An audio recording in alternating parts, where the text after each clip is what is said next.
بسم الله والحمد لله والصلاة والسلام على رسول الله. اما بعد، سوال آمده است که داروهای آبینی که به چشم چکانیده می شود آیا روزدار را می شکند؟ برادرانم و خواهران موحدم، بارک الله فیکم، مختصرا به شما می گوییم که روزه شما را این نقطه های آبینی که از دارو به چشمتان می چکانید یا داروهایی که به درد گوش استعمال کرده می شود آبی چکانیده می شود به گوش ها، یا که به بینی ها کشیده می شود و به بینی ها آبداری که چکانیده می شود روزه شما را نمی شکند.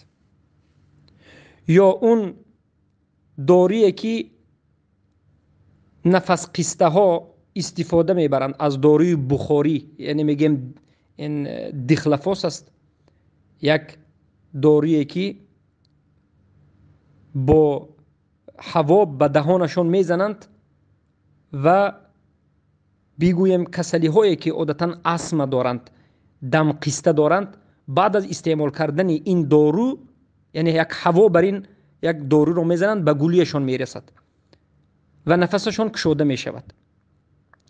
کسی روزدار باشد، استما باشد و نفسش بگیرد، همون دارو رو به گلویش زند، بعد از این هم روزش نمیشکند. داروهای استما برای کشودن نفس، برای دم قسته ها استفاده می شود، از این دیخلفاس ها روزه را نمیشکند. و این چونین اوکال هایی که برای نابود کردن درد یا برای بعضی از شمال کشی ها به مشک انسان کرده می شود روزه را نمیشکند. اما اوکالی که برگ باشد و به انسان شراب مثل آب یا که مثل طعام قوه دهد، داروهای قوهگین یا ویتامین ها در ماه رمضان یا غیر رمضان در حالت روزه‌داری روزه رو میشکند و جایز درست نیست. و استعمال کردن بعضی از داروهای معده‌ای که به زیر زبان انسان میماند برای پست کردن دورانی، فشار خونش بلند می شود، در این حالت بعضی از داروهای دانگی تبلت که است که به زیر زبان میماند و آهسته آهسته دوران انسان پس میشود، روزه رو نمیشکند، برای اینکه این حکم تام رو نمیگیرد. برآمدن خون از دست یا از دهان یا کندن دهان این روزه رو نمیشکند. یا که دوخی مالیدن به جسم یا که دوخی زدن به جسم این روزه رو نمیشکند. یا که کسی که خودش رو مجبور نکند و نخواسته قیع کند،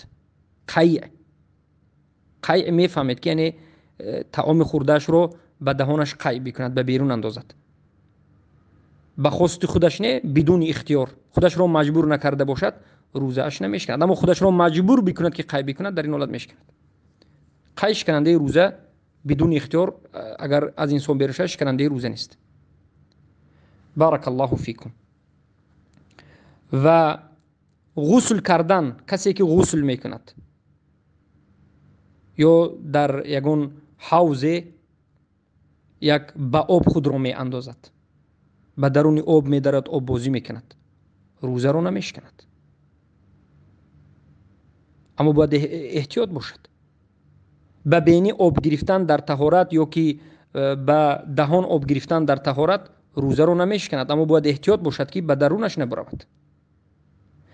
اگر نفهمیده از سبب فراموش کردن طعام بخورد یا شراب رو بنوشد، آب رو بنوشد، روزش نمیشکند، بلکه الله این رو خورانیده است و نوشانیده است.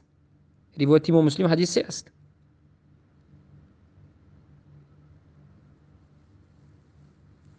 پس بعد از اینکه به یادش می آید در دهانش بوده طعام رو به زمین یا که به یک طرف می اندازد، دهانش رو تازه می کند و روزش رو دوام می دهد. همه اینها عمل‌های هستند که روزه انسان رو نمیشکند. و این چنین مسواک کردن روزه انسان رو نمیشکند، یا آب مسواک رو به درون انداختن روزه انسان رو نمیشکند، بلکه مسواک کردن در ماه رمضان سنت است. بارک الله فیکم.